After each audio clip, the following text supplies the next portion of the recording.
di podcast aku Manda berbagi cerita. Nah, tema hari ini tentang pergaulan bebas yang akan kita kulas dengan Kak Giska nih. Halo. Nah, Kak Giska ini seorang anak rantauan, seorang mahasiswa yang ngekos dan juga jauh nih dari orang tua. Sekarang kita mau kepo-kepo nih ya, kita mau mengulas lebih dalam mengenai keseharian anak kos yang jauh dari orang tua ini gimana agar tetap menjaga lingkungannya, agar tidak terjerumus dengan hal yang buruk. Nah, Kak Giska, boleh diceritakan gimana sih keseharian Kak Giska dalam menjalankan hari-hari yang jauh dari pemantauan orang tua nih? Baik, terima kasih Kak Manda. Jadi, sebagai anak kos, tentunya kita sangat amat bergantung kepada diri sendiri. Karena ketika kita di kos atau di kos orang, kita hanya mengandalkan diri sendiri. Nah, jadi cara untuk menjauhi dari hal-hal yang tidak-tidak atau pergaulan yang bebas, tentunya kita mulai dari pertemanan. Nah, karena di kota Iya, di kota-kota. ya, di kota-kota, apalagi di kota orang itu sangat beragam sekali lingkungan, baik buruk atau jahat. Buruk dan baik Buruk ya, dan baik ya, maaf. Nah, jadi karena saya seorang mahasiswa, jadi saya sangat amat menjaga kepercayaan orang tua dengan cara memilih teman yang tentunya yang positif.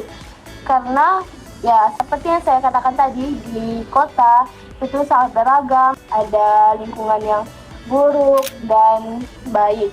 Nah, karena kita mahasiswa ya, mahasiswa, kita bergaul dengan yang ya, buruk, maka itu kita akan terjerumus juga dengan keburukan itu. Ya. Jika kita bergaul dengan yang baik, maka kita juga akan mendapatkan dampak yang baik dari pergaulan itu. Ya. Betul. Nah, saya juga mau bertanya nih Kak Giska, kira-kira kalau di luar dari kampus ini teman-temannya gimana? Untuk teman-teman di luar kampus, saya sangat tidak terlalu jauh ya perbedaannya, karena itu kembali lagi ke karakter. Karena kalau misalnya teman kita emang baik, tentunya sangat positif juga. Karena ya kalau baik ya mau di kampus, mau di luar itu kan terbaik kan. Yeah. Nah, begitu juga kalau misalnya buruk, mau di kampus atau kampus, karena emang karakternya buruk. Nah, jadi buat membedakan mana yang baik dan mana yang buruk di luar kampus atau luar kampus, yaitu kita bisa mendekatkan diri kepada teman yang tentunya positif dong, karena ya siapa juga kan yang mau berteman dengan yang buruk gitu. Itu sih dari saya. Iya.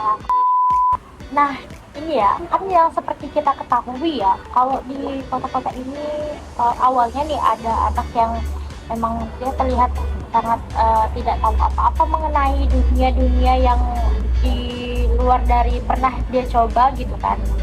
Nah, sekarang itu kan kayak kebanyakan anak muda itu bahasanya itu FOMO.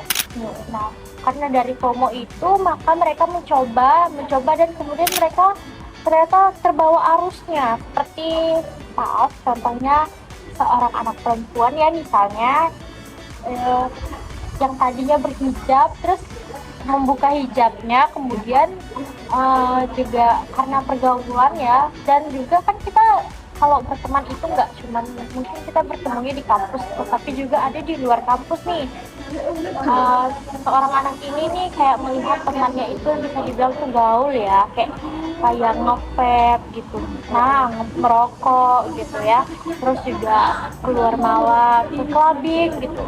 Nah, saya mau nanya nih sama Kak Giska, apakah Kak Giska benar-benar membuatkan prinsip kepada diri sendiri untuk tidak jangan sampai melakukan hal seperti itu, atau bagaimana? Gimana maksud saya antisipasinya Kak Giska nih?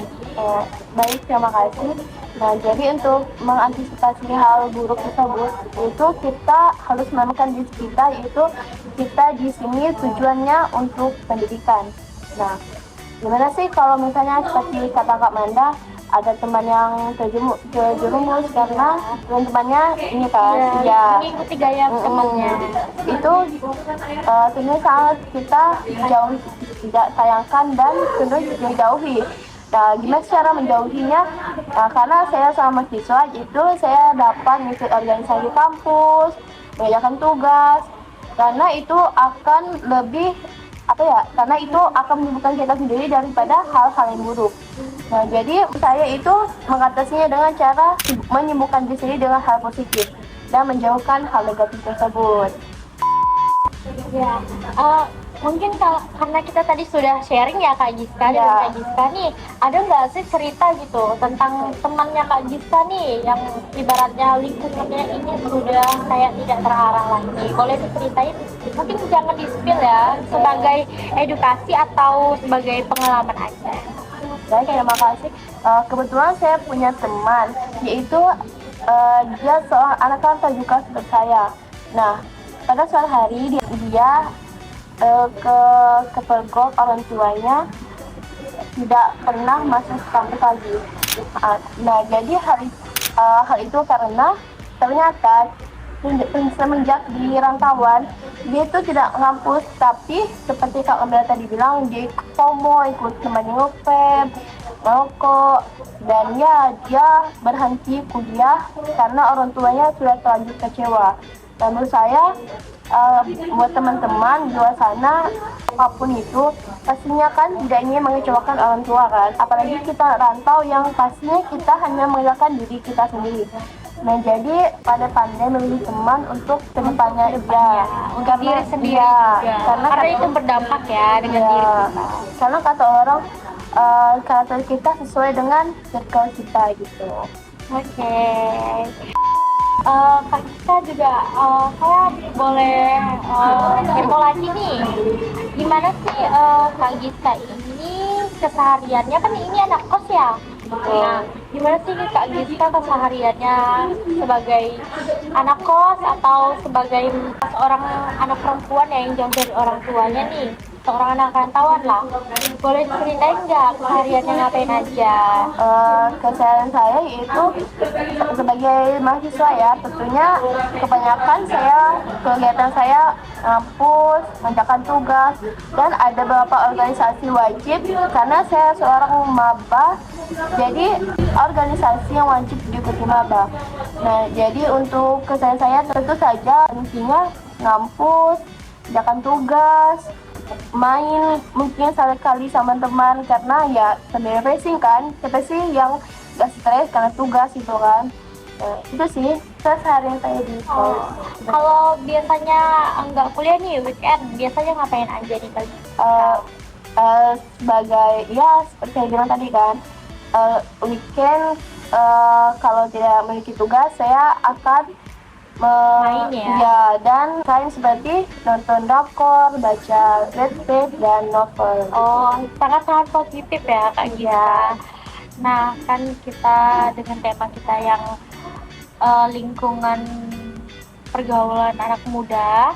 Nah, Kak Gita ada saran nggak nih atau solusi lah ya untuk anak-anak yang memang mungkin mereka kehilangan jati dirinya, yang sudah ibaratnya tidak seperti awal mereka, yang mereka merasa kayak sepertinya dulu aku nggak kayak gini gitu, aku udah terlalu jauh. Nah, Kak Gita ada nggak sih saran atau solusi untuk mereka di luar sana yang seperti itu? Baik, dari saya yaitu seperti kata Kak Manda tadi kan bilang kalau misalnya kalau dia udah ilahara gitu kan.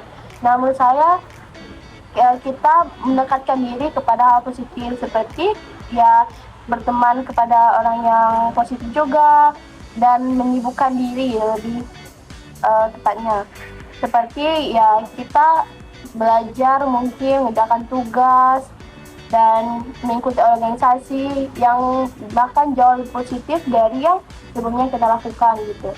Nah, misalnya gimana nih sih kalau misalnya udah masuk itu kayak susah sekali keluarnya gitu kan.